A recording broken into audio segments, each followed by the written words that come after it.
Hello everybody. Today we're looking at the map Forest of Niflhel. I think it's pronounced Niflhel, like the Norse god of Niflheim. So there's your trivia for the day. The Forest of Niflhel is a great map because of its well split up lanes and ways to hide from enemy vision. The map has the most potential for teams to be split up for team fights, backdoor capture nodes, going after your secondary objective, and trying to ninja the other team's secondary objective. That's why this is the most played map for competitive scrims. The organization required to square off against these teams is insane and gives a great challenge to every team. I think the really competitive teams enjoyed the challenge of building these really specific roles for defending, damage, running, stealing, while trying to keep a good team fight composition in mind. While it is a good challenge, people still want ArenaNet to fix the secondary objectives for this map. The buffs and short spawn timers for the neutral bosses make it more of a required objective that both teams need to worry about every 3 minutes. Like watching a tournament game in League of Legends, the teams swarm around the buffs to make sure they get it, or invade the other team's side to try to steal the buff, or fight the team for it. It's kind of cool because when you have a team fight over secondary objectives, neither team will have the advantage of getting more points for defending a node, so every team fight is worth it as long as you win and get the buff in the end. But no competitive team likes to fight on fair ground if they can help it. So they made the runner and steal roles to quickly get to the other team's side and steal the buff and try to get out or fight. Even though this map may be subject to change, it will be cool to see how the strategies keep developing. Let's get down to it though. First off, the diagrams are made from the view of the blue team, but I will talk from the point of view of either side, so keep that in mind.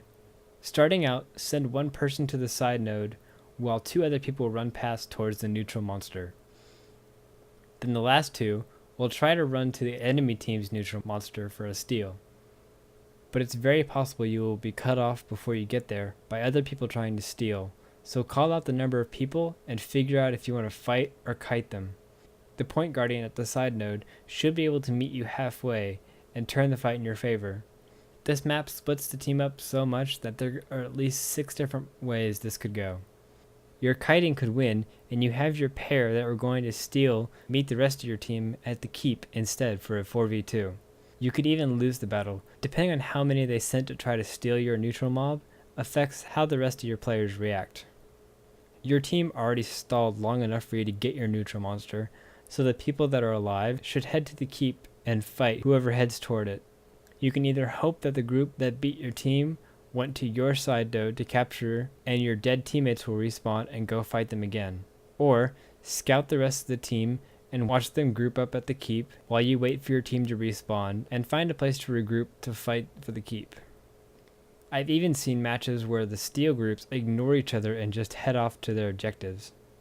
So your team could respond well with your point guardian heading them off while your team grabs their own neutral monster, and then it's up to your steal group to try to last hit the enemy's neutral monster and live. So both steal groups can either live or die, whether or not they steal the neutral monster. If they live, they will run to the keep to regroup with their team for the big fight over the keep. The fight over the keep is pretty crucial, and it's where the buff steals pay off the most. This is where a lot of the fighting takes place at the beginning. Once teams lose a fight or 2 though, they will focus on other nodes, so have your team ready to move appropriately. With the low vision between some of the lanes, some of the team rush tactics might come as a surprise and require fast communication in order to defend nodes and rack up defense points. The best trick to coming out on top right at launch is to know your spawn timers for both neutral mobs. Knowing when a monster has 45 seconds left before a respawn can be a great way to know when to push for a team fight. Wiping out most of your team just before a neutral monster spawns frees your team up to split off and grab both of them without much of a fight. If the teams are even or not near each other, it may just be safer to group up and protect your own neutral monster so that you are at least on the same level as the enemy team. The last tip I can give is to always count the number of enemies you see. If a team is ever pushing with all 5 people, send your runner to go cap the enemy node. You may make it a 4v5, but you will still have your defender and should be able to hold the point. The defense kill points are worth 3 kills, so it's always worth defending rather than attacking.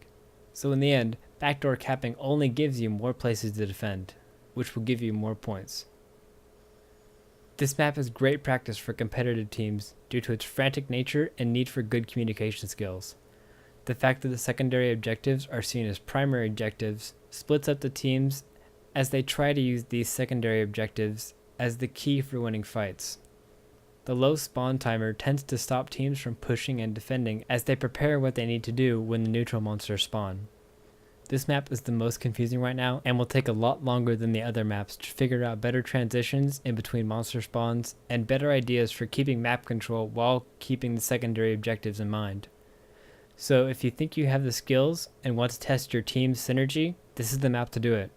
I am really glad this is the championship map for tournaments because only the best will be ready in 5v5s.